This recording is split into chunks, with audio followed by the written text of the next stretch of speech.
Vale a pena investir no fundo IRDM11 em 2023? Nesse vídeo eu vou trazer para vocês os principais pontos positivos e negativos do quinto maior fundo imobiliário em market cap que nós temos hoje sendo negociado na bolsa. Eu estou falando do Iridium Recebíveis Imobiliários, um fundo de papel. E se você quiser conhecer um pouco mais desse fundo, fica até o final do vídeo. Lembra a todos que esse vídeo não é uma recomendação de investimento, mas tão somente uma análise dos números e dos resultados que o Iridium Recebíveis Imobiliários entregou desde o seu IPO. Beleza? Agora, entendendo um pouquinho das características do fundo IRDM, a gente percebe que ele teve o seu IPO lá em 2018, né, um fundo com 5 anos de existência. Ele investe aí em papéis, né, porém tem uma parte significativa do seu patrimônio líquido alocado em outros fundos imobiliários, tá? E no meu entendimento, esse é um dos principais pontos negativos do fundo, tá? A gente está falando de quase 30% de alocação em outros fundos. E o que mais chama atenção é quais fundos que compõem a carteira de FIIs do IRDM. A gente vai verificar já no relatório gerencial, mas eu já adianto para vocês que não é nem um pouco agradável, tá? Então, esse certamente aí é o calcanhar de Aquiles desse fundo aqui. Ele possui um market cap aí na casa dos 3 bilhões de reais, né? Já adiantei para vocês que é o quinto maior fundo imobiliário que nós temos hoje sendo negociado. E até por conta disso, ele tem uma representatividade do IFIX extremamente alta, né? Acima de 3%, tá? Isso aqui é bastante alto. Percebam que aqui a gente tem a distribuição por ativos, 67% papel, 28% outros fundos imobiliários e 5% em caixa. Tá? Agora descendo para analisar um pouquinho dos números, né, na parte financeira do fundo IRDM11, vocês sabem que eu gosto bastante de analisar sobretudo a coluna do fluxo total líquido descontado, que é essa coluna aqui. Basicamente, ela vai indicar para nós a saúde financeira do fundo, ou seja, sempre que esse número aqui estiver zerado ou próximo de zero, significa que o fundo está saudável, tá? E por quê? Porque essa coluna é calculada da seguinte maneira: a gente pega o total de receitas do fundo, menos o total de despesas do fundo e menos o valor que ele distribuiu aos cotistas, tá? Então, sempre que o fundo distribuir um valor acima das receitas de caixa dele, esse valor aqui vai ficar negativo, tá? Não necessariamente significa algo ruim ou preocupante. A gente precisa analisar fundo a fundo, caso a caso, operação a operação. Então, às vezes, de fato, ele pode ficar negativo aqui e não necessariamente ser ruim, tá?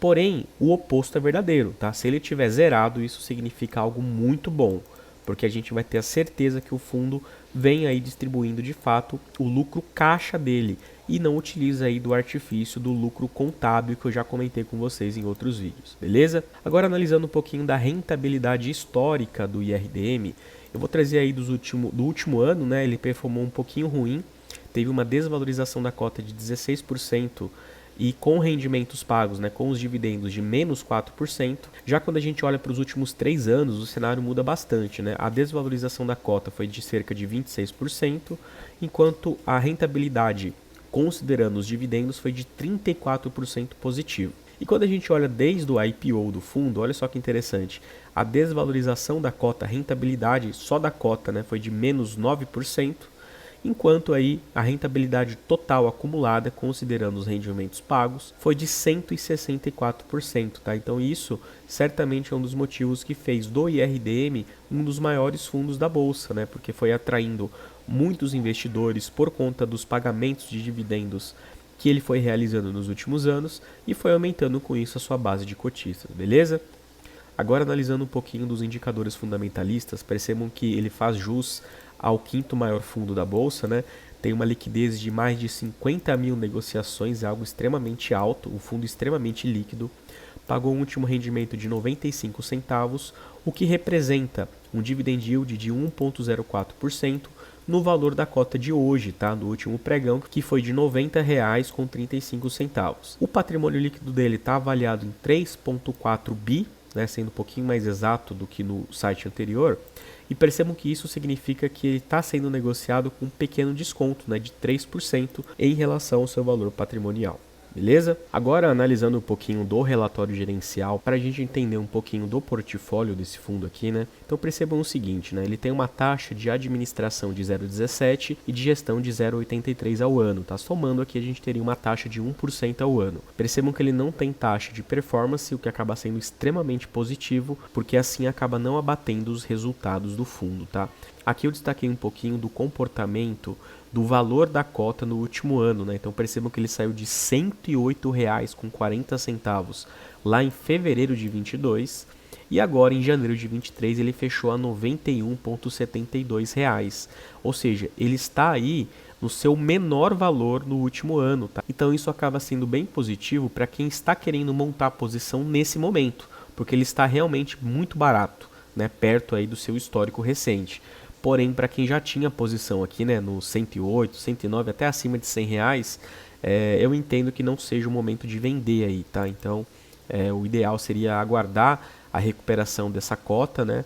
E até, no caso, manter. Se você for um investidor buy and hold, né? Então, talvez não seja o caso nem de vender. Mas é interessante perceber esse momento aqui, né? Isso aqui acaba sendo bem positivo para quem quer montar a posição. Bom, aqui a gente tem um pouquinho da carteira de CRIs do fundo IRDM.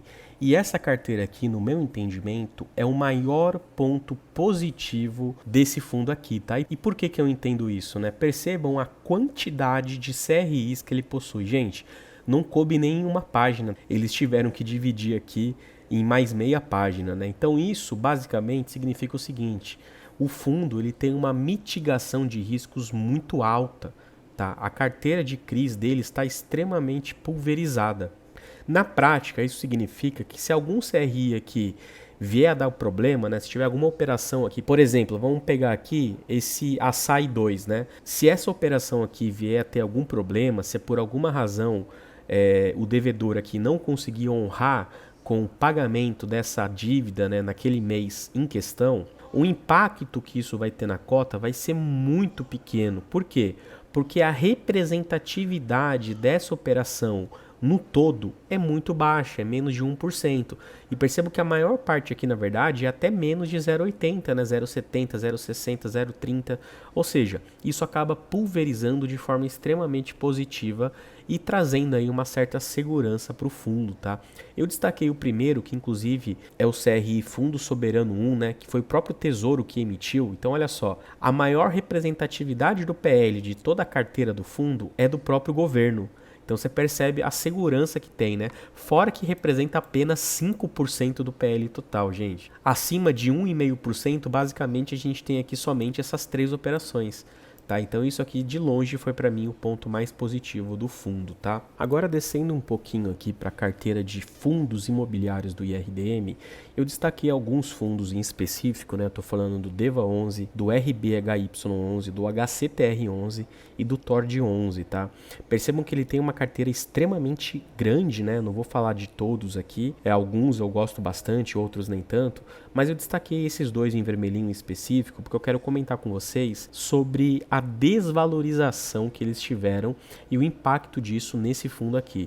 Eu até coloquei um destaque aqui no DEVA, né? Vamos olhar ali primeiro. Percebam o seguinte: o custo médio de aquisição do DEVA é de R$ 101,34.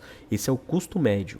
Olha quanto que está a cota do DEVA, R$ 86,90, né? Então o prejuízo aqui de capital que o fundo teria se ele se desfizesse dessa cota é absurdo, né, pessoal? É absurdo, mas nem tanto quanto do HCTR. Vejam só, o custo médio do HCTR pelo IRDM é de R$ 119,23. Se a gente for olhar aqui, o valor da cota do HCTR está em R$ 87,20, né? Então, olha a discrepância de 87 para 119, né? Mais de R$ 30 aí de perda por cota, né? Então realmente é algo muito ruim. É uma carteira bem ruim, né, de fundos imobiliários. Eu não gosto dessa carteira dele. Não só por conta dessa desvalorização, mas eu acho que esses fundos aqui em específico são fundos que fogem um pouco do perfil do IRDM 11, tá? Porque são fundos high yield, né? Por exemplo, o TORD é um fundo de infraestrutura, né? E olha só, o custo médio dele pelo IRDM está em R$ 10,47. Se a gente for olhar aqui o preço dele, tá 5,66, gente. né, quase 50% de prejuízo aqui por cota, né? Então é realmente bem ruim. Eu acho que ele acaba fugindo um pouquinho do perfil do fundo, porque eu não vejo o IRDM sendo um fundo high yield, tá? Aí você pode dizer, ah, tá, mas ele tá tentando equilibrar, né? Ele é um fundo middle risk aí e tá colocando uma carteira de FIIs mais arriscada para poder aumentar a rentabilidade. Bom, beleza, existe essa linha de raciocínio.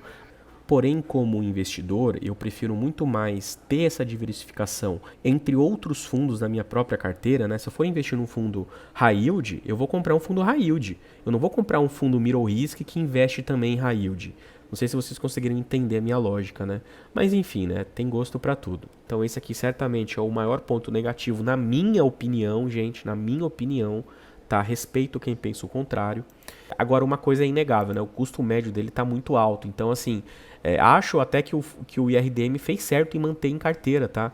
Certamente ele não deve realizar esse prejuízo. Ele tem que manter em carteira aqui e aguardar a retomada, né? Pelo menos de algum desses fundos aqui, talvez não todos, mas tentar recuperar aí pelo menos no DEVA, que teve uma alta recente até. Acredito que ele vai performar bem agora em 2023 por conta da inflação, né? Então, enfim, acho que ele tem que segurar isso aqui mesmo e tentar reduzir aí os prejuízos que ele teve aí com esse alto custo médio, beleza? Agora descendo mais um pouquinho para entender o portfólio, né? Já falei um pouquinho aqui, 67% em CRIs, 22% em outros fundos imobiliários, 5% em caixa, ele tem 4% em fundos de renda fixa, né? Eu acabei não comentando com vocês, mas ele tem aqui esses 5 fundos imobiliários, né? Voltados aí para renda fixa. Inclusive ele até fala, né, que ele acabou separando isso porque ele tem uma dinâmica de ativos de renda fixa um pouquinho diferente, tá? Mas eu não achei tão pertinente, representa apenas 4% do PL, acabei nem trazendo muito a explicação aqui para vocês. Já a distribuição por indexador, percebam que é um fundo atrelado majoritariamente à inflação, 55,90%. 22% é de outros fundos, né, a gente desconsidera aqui, e ele tem aqui quase 12% em CDI mais 5,5, né, aqui embaixo 5,3 aliás. Então percebam que ele é dependente majoritariamente aí da inflação, né. Aqui a taxa média, comentei com vocês, IPCA mais 8,46, percebam que é uma taxa mediana, né, o CDI mais também, e ele tem também aí 5% em 99% do CDI. Considerando que o CDI está alto, né, essas duas fatias da carteira dele acabam contribuindo aí para altos rendimentos, beleza?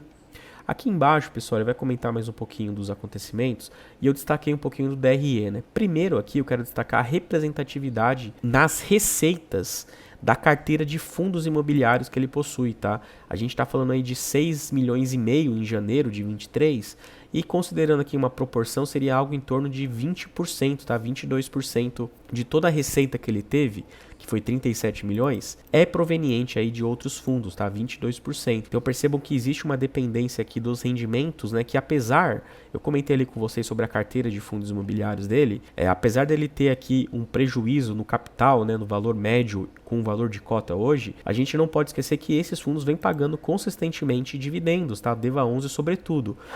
O HCTR também vem mantendo uma certa linearidade na distribuição. O TORD 11 não é o caso, né? Ele acabou ficando aí acho que um mês sem pagar, mas enfim, os rendimentos que eles vêm pagando vêm mantendo aí o alto valor de receitas do fundo, tá? Isso é bem positivo.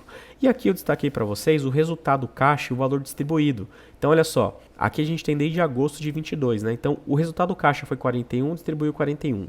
Foi 30, distribuiu 30. 28, distribuiu 28. 25, 25. Então vejo que ele sempre distribui o resultado caixa dele. Isso contribui, né? Aliás, isso corrobora o que eu trouxe no começo do vídeo para vocês. É por isso que esse valor aqui está sempre zerado. Isso aqui é muito positivo. Então ele não vem distribuindo mais do que o caixa dele permite. Lembrando que os fundos eles podem usar de alguns artifícios como o lucro contábil dele, tá? Então ele pode aí computar parte do lucro contábil que ainda não entrou no caixa para poder realizar a distribuição, tá? Para poder aumentar a distribuição e não é o caso desse fundo aqui. Isso aqui acaba sendo algo bem positivo no meu entendimento, beleza?